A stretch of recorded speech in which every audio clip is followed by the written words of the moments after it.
আলহামদুলিল্লাহ, দীর্ঘ একটি মাস সিয়াম সাধনার পর চলে এসেছে পবিত্র ঈদুল ফিতর।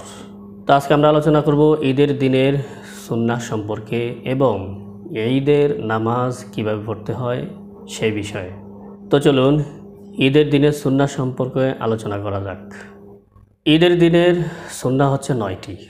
1 নম্বর সুন্নাত হচ্ছে ঈদের চাঁদ ওঠার সাথে সাথেই ফিতরা দিয়ে দেওয়া।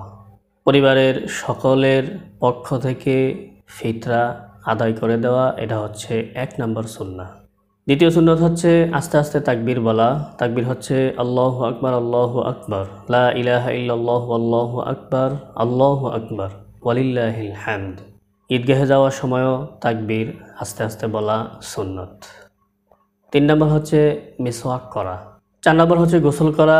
5 নম্বর হচ্ছে নিজের বস্ত্রাদির মধ্য থেকে যেই বস্ত্রটি সুন্দর পরিচ্ছন্ন সেই বস্ত্রটি অর্থাৎ জামাকাপড় পরিধান করা নতুন হওয়া আবশ্যক নয়।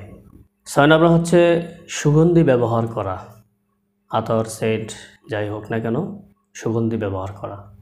7 নম্বর হচ্ছে মিষ্টি মুখে ঈদগাহে যাওয়া, অর্থাৎ খেজুর কিংবা মিষ্টি জাতীয় কিছু খেয়ে যাওয়া, ঈদগাহে গমন করা, এটা হচ্ছে সুন্নত। 8 নম্বর হচ্ছে ঈদগাহে যাওয়ার সময় এক রাস্তা ব্যবহার করা এবং আসার সময় অন্য রাস্তা ব্যবহার করা, এটা হচ্ছে সুন্নত। ঈদের দিনের এই 9টি বিশেষ সুন্নতের প্রতি আমাদের গুরুত্ব দেওয়া দরকার। আরেকটি কথা হচ্ছে ঈদ হবে গুনাহ মুক্ত। অনেক অঞ্চলে দেখা যায় ঈদ করার জন্য বিভিন্ন ঢোল তবলা বক্সের ব্যবহার করা হয়, গান বাদ্য বাজানো হয়। এটা একদমই শরীয়ত অ্যালাউ করে না। যদিও অ্যালাউ না করে, পারমিশন না দেয়, একেবারেই নাজায়েজ একটি কাজ, তারপরেও আমরা হুরহাঙ্গাম করে এই আয়োজনটি করে থাকি।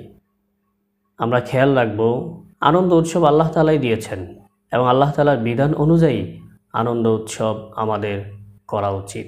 এদিকে আমাদের সকলের দৃষ্টি রাখতে হবে। পুরো রমজান মাস জুড়ে আমরা আল্লাহ তাআলার কাছে ক্ষমা চেয়েছি, গুনাহ থেকে পরিত্রাণ চেয়েছি, অথচ ঈদের দিনই কিনা আমরা সেই গুনাহে লিপ্ত হয়ে যাচ্ছি। তো আমরা এখন দেখব ঈদের নামাজের নিয়ম, কিভাবে ঈদের নামাজ পড়তে হয়। ঈদের নামাজ অন্যান্য নামাজের মতোই নামাজ, তবে পার্থক্য হচ্ছে 2 রাকাতে 6টি তাকবীর বলতে হয়। এখন আমাদের সমস্যা হয় কোন সময় তাকবীর বলবো, তাকবীরের সময় কি হাত উঠাবো নাকি হাত বেঁধে রাখবো, এ নিয়ে আমরা দ্বিধাদ্বন্দ্ব পড়ে যাই।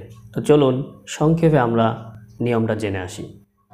প্রথমে ইমাম সাহেব আল্লাহু আকবার বলে নিয়ত বাঁধবেন। নিয়ত বাঁধার পর সানা পড়বেন। সানা পড়ার পর অতিরিক্ত 3টি তাকবীর বলবেন। আমি দেখিয়ে দিচ্ছি। প্রথম তাকবীর আল্লাহু আকবার বলে হাত ছেড়ে দিবে। দ্বিতীয় তাকবীর আল্লাহু আকবার বলে হাত ছেড়ে দিবে। তৃতীয় তাকবীরের সময় আল্লাহু আকবার বলে হাত বাঁধবে। যথারীতি ইমাম সাহেব সূরা ফাতিহা এবং অন্যান্য সূরা মিলানোর পর রুকু এবং সেজদা করবেন।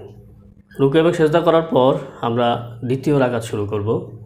দ্বিতীয় রাকাতে পার্থক্য হচ্ছে আমরা প্রথমে সূরা ফাতিহা এবং অন্যান্য সূরা পড়ার পর অতিরিক্ত 3টি তাকবীর বলবো। 3টি তাকবীর যথানিয়মে আল্লাহু আকবার বলে হাত ছেড়ে দিবে। দ্বিতীয় তাকবীর আল্লাহু আকবার বলে হাত ছেড়ে দিবে। তৃতীয় তাকবীর আল্লাহু আকবার বলে হাত ছেড়ে দিবে। চতুর্থ তাকবীরটি হচ্ছে রুকুর তাসবিহ, আল্লাহু আকবার বলে রুকুতে যাবে। এই হচ্ছে ঈদুল ফিতরের নামাজ এবং অন্যান্য নামাজের মধ্যে পার্থক্য।